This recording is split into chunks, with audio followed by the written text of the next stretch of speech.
Hello बच्चों, हम आज आपके लिए लाए हैं क्लास 10th जीव विज्ञान चैप्टर नंबर फर्स्ट की दूसरी क्लास। इसमें देखेंगे एमसीक्यू जो बोर्ड एग्जाम में आपके बार बार पूछे जाते हैं। चलिए आइए देखते हैं इन एमसीक्यू को कैसे पढ़ते हैं। चलिए आइए, सबसे पहला क्वेश्चन है। पहला क्वेश्चन कह रहा है मानव के लार में कौन सा एंजाइम पाया जाता है। क्या पूछ रहा है, कौन सा एंजाइम पाया जाता है। तो एंजाइम कौन सा पाया जाता है, टाइलिन और लाइसोजेम। टाइलिन और लाइसोजेम, वेरी वेरी इंपॉर्टेंट क्वेश्चन। अगला क्वेश्चन है मानव के आहार नाल के किस भाग में भोजन का पाचन नहीं होता है। भोजन का पाचन नहीं होता है, किसमें नहीं होता है, ग्रसिका में। किसमें नहीं होता है, ग्रसिका में नहीं होता है। अगला क्वेश्चन कह रहा है मानव में कितने जोड़ी लार ग्रंथियां पाई जाती हैं। मानव में कितनी जोड़ी लार ग्रंथियां पाई जाती हैं। जोड़ी, कितनी जोड़ी पाई जाती हैं, 3 जोड़ी लार ग्रंथियां पाई जाती हैं। अगला है मानव के ग्रसिका में भोजन किस रूप में गति करता है। किस रूप में गति करता है, तो क्रमानुकुंचन गति करता है। ठीक है, ये भी इंपॉर्टेंट क्वेश्चन है। ये भी यानी कि जो क्वेश्चन लिखे हैं सारे वेरी वेरी इंपॉर्टेंट, कई बार पेपर में पूछे गए हैं, तो आपको उनको अच्छे से पढ़ना है। चलिए देखते हैं अगला क्वेश्चन। कह रहा है जठर ग्रंथि कहाँ पाई जाती है। जठर ग्रंथि कहाँ पाई जाती है, तो आंसर है अमाशय में।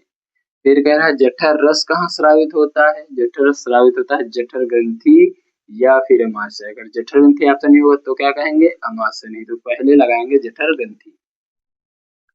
फिर अगला क्वेश्चन है मानव के पाचन में भोजन के सड़ने से कौन बचाएगा। जो मानव के अंदर भोजन होता है पाचन के तंत्र में, उसको सड़ने से कौन बचाता है। सड़ने से बचाता है HCl, हाइड्रोक्लोरिक अम्ल। HCl का मतलब है हाइड्रोक्लोरिक अम्ल। फिर कह रहा अगले क्वेश्चन में, कह रहा अमाशय में भोजन को अम्लीय कौन बना देता है। तो अमाशय में जो भोजन आता है आहार नाल से, उसे अम्लीय बनाता है HCl, हाइड्रोक्लोरिक अम्ल।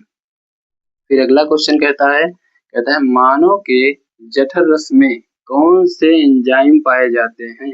मानव के जठर रस में कौन से एंजाइम पाए जाते हैं। तो एंजाइम पाए जाते हैं, जल पाया जाता है सबसे अधिक 97% लगभग, श्लेष्मा पाई जाती है, HCl पाया जाता है, पेप्सिन पाई जाती है। 4 एंजाइम पाए जाते हैं, वेरी वेरी इंपॉर्टेंट। यहाँ से पेपर में क्वेश्चन जरूर आएगा। अगला क्वेश्चन है, कह रहा है मानव में कार्बोहाइड्रेट और प्रोटीन तथा वसा। मानव में कार्बोहाइड्रेट, प्रोटीन तथा वसा का पूर्ण पाचन कौन करता है। पूर्ण पाचन, तो पूर्ण पाचन करती है छोटी आंत यानी क्षुद्रांत। छोटी आंत का दूसरा नाम क्या है, क्षुद्रांत। अगला क्वेश्चन है, कह रहा है मानव में आंतरी रस, जो आंतरी रस है ये कहाँ से स्रावित होता है। तो आंतरी रस स्रावित होता है छोटी आंत की दरारों से। कहाँ, दरारों से, छोटी आंत की दरारों से।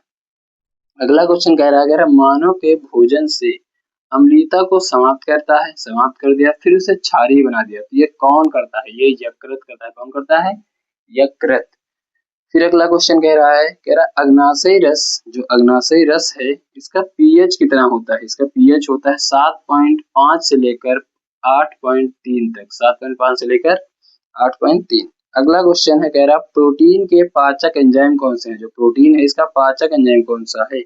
इसका पाचक एंजाइम है ट्रिप्सिन तथा काइमोट्रिप्सिन। ट्रिप्सिन तथा काइमोट्रिप्सिन। इसी प्रकार कह रहा है अगला क्वेश्चन, लास्ट कह रहा दांतों का जो अध्ययन किया जा रहा है, जो दांतों का अध्ययन किया जाता है उसे क्या कहते हैं। उसे कहते हैं ओडोंटोलॉजी। क्या कहते हैं, ओडोंटोलॉजी। क्या कहते हैं, ओडोंटोलॉजी। इन क्वेश्चन को आप अच्छे से अपने नोट्स में नोट डाउन कर लेना और इस वीडियो को आप 1-2 बार अच्छे से देखकर इन क्वेश्चन को याद कर लेना है। ये बोर्ड एग्जाम में आपके हेल्पफुल रहेंगे। आशा करते हैं आपको ये क्वेश्चन अच्छे से समझ में आए होंगे। अगर वीडियो अच्छी लगी है तो चैनल को सब्सक्राइब करके और वीडियो लाइक कर देना, ओके, और अपने मित्रों को शेयर कर देना।